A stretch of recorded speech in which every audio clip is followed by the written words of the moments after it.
I feel like इस वक्त आपको ज़रूरत है खुद को प्रायोरिटाइज करने की एंड खुद के ऊपर ज़्यादा ध्यान देने की। व्यूअर, आप अपने पर्सन को विजुलाइज करिए और मैं आपके और आपके पर्सन के लिए कार्ड स्प्रेड करता हूँ।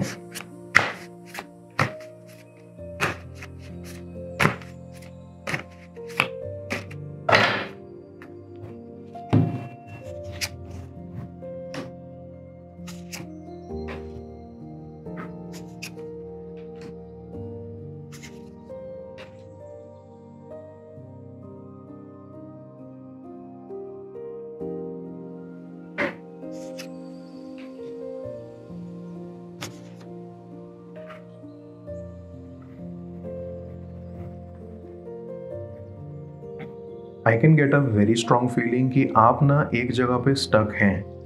हम सबकी ज़िंदगी में अच्छी बुरी दोनों टाइप की रिलेशनशिप्स आती रहती हैं और हमें कुछ ना कुछ लेसन्स दे जाती हैं, पर कुछ चीज़ें ऐसी भी होती हैं जहां आपको कोई क्लोजर ही नहीं मिलता।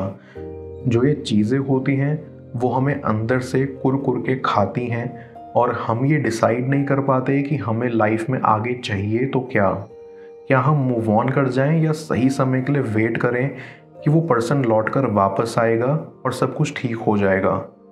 आई सी आप भी एक ऐसे ही फेज से गुजर रहे हो, इसलिए ये आपके लिए और भी ज़्यादा हार्ड है। मैं ये चीज़ अच्छे से समझ सकता हूँ कि आपका दिल बहुत साफ है, आपके मन में कोई बुराई नहीं है और आपका प्यार सच्चा है। चाहे कोई कुछ भी क्यों ना बोले, आपका प्यार काफ़ी सच्चा और मजबूत था और यही वजह है कि आप आज तक सेकंड थॉट्स लाते हो मूव ऑन करने से पहले। शायद यही चीज़ आपकी लाइफ के ग्रोथ को रोक रही है। आपको एक डर भी है कि अगर आप मूव ऑन कर जाओगे और दोबारा किसी और से प्यार करोगे तो शायद आपको दोबारा चोट लगेगी और वो चीज़ आपके दिल को इतने हिस्सों में तोड़ देगा कि शायद उसको आप कभी समेट ही ना पाओ। ये भी वजह है कि आप स्टक फील कर रहे हो, क्योंकि प्यार के अलावा आपको डर भी लगता है। आई फील आपका पर्सन आपको कभी वो प्यार, वो केयर एंड कंपैशन नहीं दिखा सका जिसके आप हकदार हो और जो आपने उन्हें दिखाया है। आपका प्यार तो काफ़ी सच्चा था और मैं ये नहीं बोल रहा हूँ कि उनका प्यार सच्चा नहीं था, पर बात बस ये है कि जितना आप डिज़र्व करते हो ना उतना वो आपको नहीं दे पाए। बट आई सी कि आप एक काफ़ी स्ट्रॉन्ग इंसान हो जो हर चीज़ के पीछे का रीज़न समझने की कोशिश करता है। आपको ये अच्छे से पता है कि शायद उनके खुद की लाइफ में कोई प्रॉब्लम थी और इसीलिए शायद वो आपसे उतना ओपन अप नहीं हो पाए जितना होना चाहिए था। आप इस रिलेशनशिप में काफ़ी स्ट्रॉन्ग रहे हो, जिन्होंने बस अपने आप को ही नहीं संभाला बल्कि अपने पार्टनर को भी बहुत मोटिवेशन दिया है ताकि वो भी अपनी लाइफ में आगे बढ़ पाएँ और अच्छा कर पाएँ। मैं ये दावे के साथ कह सकता हूँ कि आप बहुत अंडरस्टैंडिंग हो। जिस लेवल पे आपने उनके ऊपर ट्रस्ट दिखाया है उसकी सच में दाद देनी पड़ेगी, इवन दो वो खुद श्योर नहीं थे। आपका पर्सन एक ऐसा इंसान है जो काफ़ी इन्फ्लुएंस हो जाता है, उनकी लाइफ में जो भी अच्छी चीज़ें होती हैं उसको ओवर थिंक कर करके वो उसे ख़राब कर देते हैं। उनका पास्ट शायद वैसा ही था जहां उन्होंने बस फेक लोगों को देखा और जहां वो खुद बहुत जज हुए। बस यही रीज़न है कि आज तक वो किसी से भी ज़्यादा ओपन अप नहीं कर पाते और उनकी लाइफ में जो भी पॉजिटिव होता है वो उसके नेगेटिव एस्पेक्ट को गड्ढा खोद के निकालते हैं और चीज़ों को टॉक्सिक बना लेते हैं। बट आई सी कि आपने कभी कोई कमी नहीं छोड़ी, आपने अपना बेस्ट दिया और ये बात आपका पर्सन भी अच्छे से जानता है। आपने उस रिलेशनशिप में पूरा एफर्ट्स दिया और अपना 100% दे दिया। आपने कंपैशन दिखाया, आप अंडरस्टैंडिंग थे और काइंड थे और इससे ज़्यादा आप करते भी तो क्या। अगर आप ये सोच रहे हो कि आप अकेले ही हो जो अब तक रुके हुए हो तो आप गलत हो। आपका पर्सन भी आज तक मूव ऑन नहीं कर पाया है, क्योंकि जो भी हो जैसा भी हो उनको आपसे सच में लगाव था और ये बात मैं डिनाई बिल्कुल भी नहीं करूँगा। आई फील आप अपनी लाइफ में एक प्रिंसिपल को हमेशा मानते हो और वो ये है कि खुद हमेशा ऑनेस्ट रहना चाहिए, नो मैटर वॉट। अगर आप अपनी जगह पे सही रहोगे ना तो कोई आकर आपको ब्लेम नहीं कर पाएगा कि गलती आपकी थी या आप ही ने कोशिश नहीं करी। आप हमेशा ये सोचते हो कि खुद को सही रखना चाहिए और दूसरे लोग वो चीज़ को कैसे लेते हैं ये उनके ऊपर है। आई सी कि आप हर रोज़ ज़िंदगी में कुछ ना कुछ सीखते हो और अपनी लाइफ में बहुत ग्रो कर रहे हो। कार्ड्स के अकॉर्डिंग एक बात मैं दावे के साथ कह सकता हूँ कि जो कुछ भी हुआ उसमें आपकी कोई गलती नहीं थी। आपने अपनी साइड से सब कुछ सही किया और इसके बाद जो कुछ भी हुआ वो आपकी गलती नहीं थी। ये सब इसलिए हुआ क्योंकि आपका पर्सन अपने पास्ट से मूव ऑन नहीं कर पाया, जिस बात का अफसोस उन्हें आज तक है और शायद हमेशा होगा। इन सब के चलते उन्होंने आपको एक प्रॉपर क्लोजर नहीं दिया और यही चीज़ उनकी सबसे बुरी है। मैं कार्ड्स को क्लैरिफाई करता हूँ, तब तक आप प्रॉपर एनर्जी एक्सचेंज के लिए इस रीडिंग को लाइक कर दें और पर्सनल रीडिंग के लिए आप मुझे ऊपर दिख रहे व्हाट्सएप नंबर पर अप्रोच कर सकते हैं।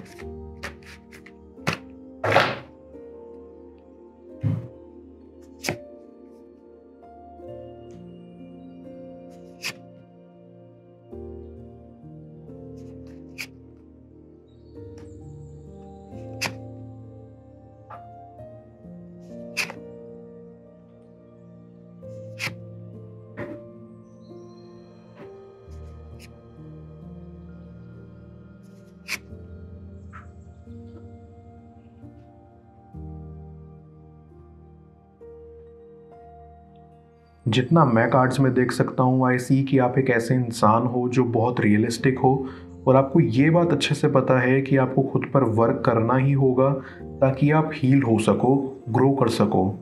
आप रियलिस्टिक एंड मैच्योर हो और यही चीज़ आपको ज़िंदगी में आगे बढ़ने के लिए भी पुश करेगी।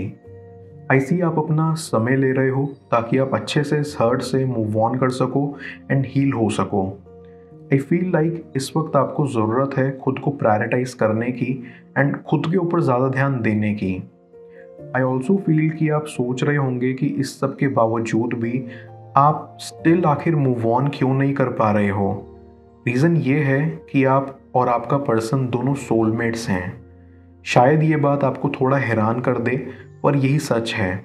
आप दोनों एक दूसरे के लिए परफेक्ट हैं एंड एक दूसरे के सोलमेट्स हो। जो एनर्जी आप दोनों में बिल्डअप हुई है उसको ब्रेक करना बहुत हार्ड है और यही रीज़न है कि आप आज भी मूव ऑन नहीं कर पा रहे हो।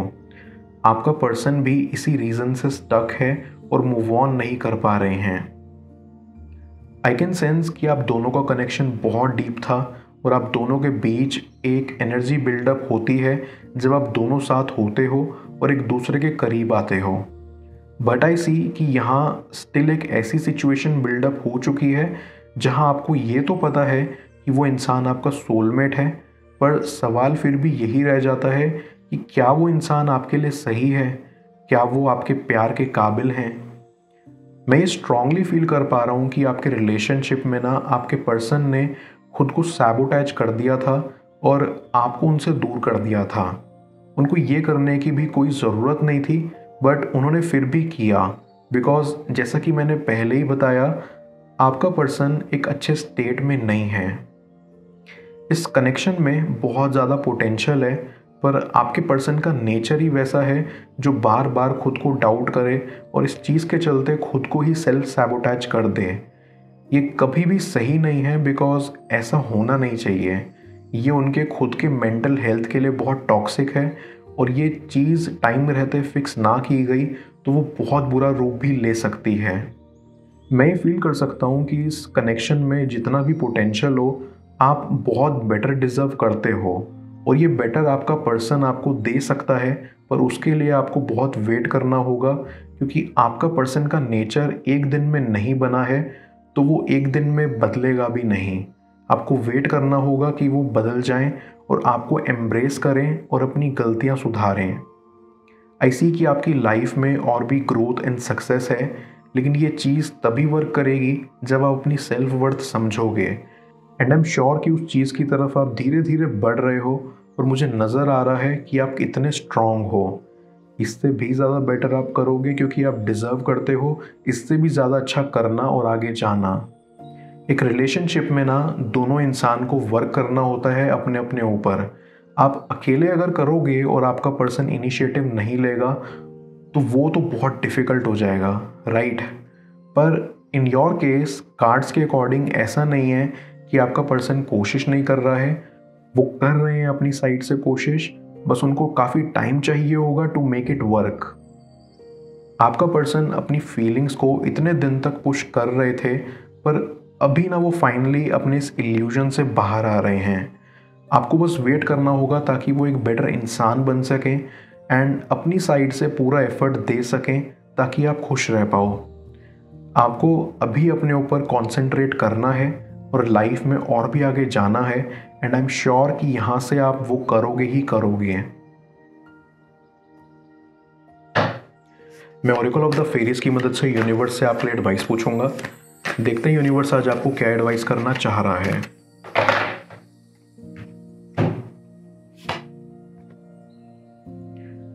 Shine from with in. ये फेरी आपको कहना चाहती है कि भारी सुंदरता भी एक बारी को फीकी पड़ जाती है जब आपके मन की सुंदरता पर बात आती है। तो ये समय है आपका अंदर से शाइन करने का। इस टाइम पर आपको सबसे पहले अपने सेल्फ एक्सेप्टेंस पर फोकस करना है। आप जो हो जैसे हो उसे खुद से एक्सेप्ट करना है ताकि आप अपने अंदर छुपी अपनी असली सुंदरता को महसूस कर पाओ और दुनिया के आगे उसे रिवील कर पाओ।